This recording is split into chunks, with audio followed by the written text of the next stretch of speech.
à toutes et à tous la Team Kiefer, j'espère que vous allez bien. Aujourd'hui pour cette nouvelle vidéo, on se retrouve pour une nouvelle vidéo sport cyclisme. On va parler de Milan-San Remo 2020, une classique décalée dans le calendrier cyclisme en raison de la pandémie mondiale, mais une classique qui a bien eu lieu en ce mois d'août. Alors, une étape assez vallonnée aujourd'hui au programme, avec aussi bien un profil qui pouvait correspondre à des sprinters, qu'à des punchers, qu'à des baroudeurs.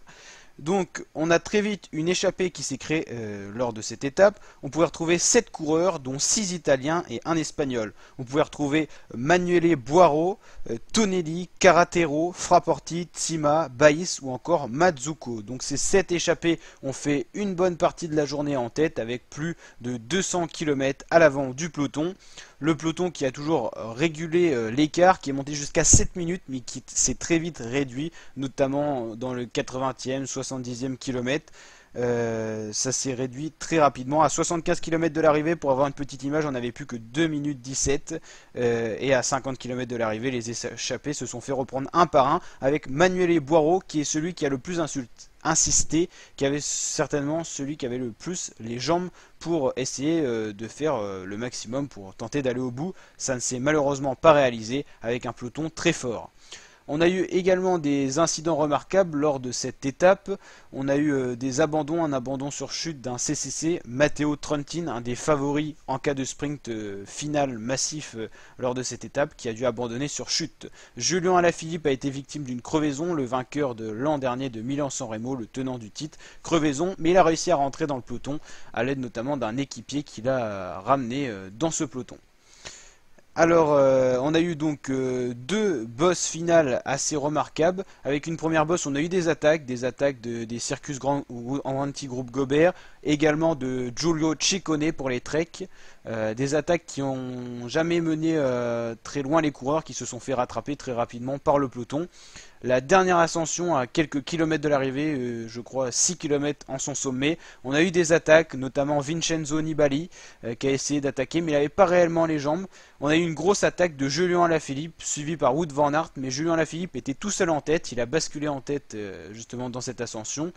Dans d'autres échelons, on retrouvait des sprinters lâchés dans les différentes difficultés du jour, notamment des Calabewan, des coureurs comme Sam Bennett qui ont été très rapidement lâchés, qui n'avait donc plus aucun espoir pour la victoire finale.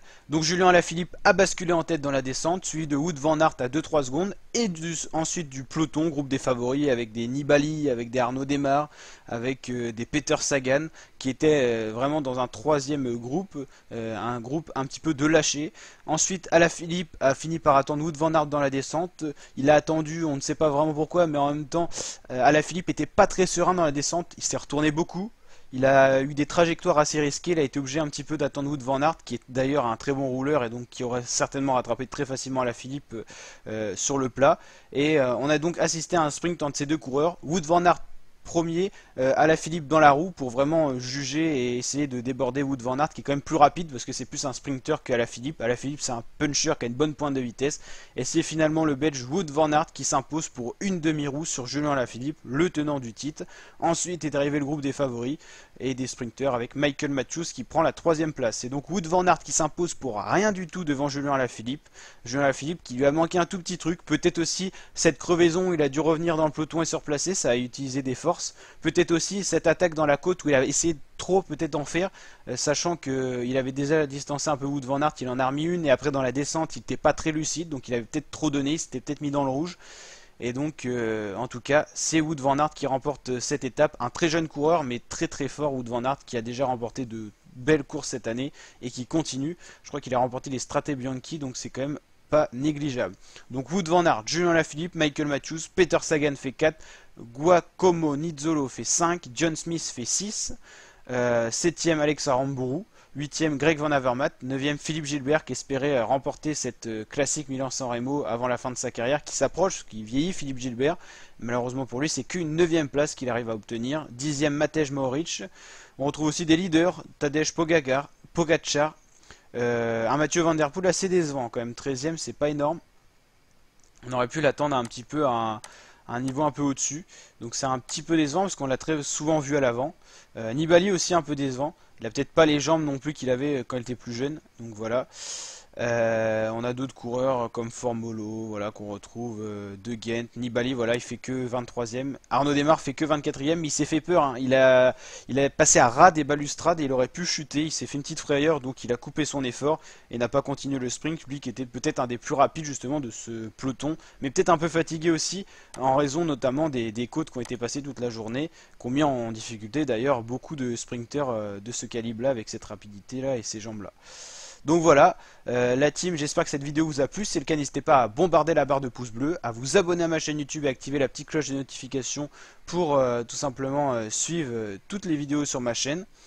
On va notamment suivre dans les prochains jours le Critérium du Dauphiné qui arrive pour préparer le Tour de France. Critérium et Tour de France, on suivra ça sur ma chaîne YouTube en intégralité, sous forme de vidéos avant étape et sous forme de résumé vidéo comme celui-ci. Si on est vraiment beaucoup plus nombreux et nombreuses et qu'on obtient peut-être plus de droits d'auteur, je ferai peut-être des résumés en vidéo avec des vraies vidéos, des vraies images, des vrais, enfin ce qui est directement sorti de la télé. Donc voilà, on pourra faire ça peut-être, mais pour ça il faut avoir des droits d'auteur, donc avoir une grosse communauté. Donc je compte sur vous pour partager la chaîne, vous abonner, activez bien la petite cloche de notification parce que j'ai des abonnés qui m'ont dit que ça désabonnait maintenant avec des petits bugs YouTube si vous activez pas la petite cloche. Et puis voilà, on va se retrouver aussi pour le Tour de l'Ain avec la 3e étape demain qu'on va suivre, une grosse explication entre favoris dans le col de la Colombière. Allez, je vous dis à très bientôt pour de nouvelles vidéos. Ciao la team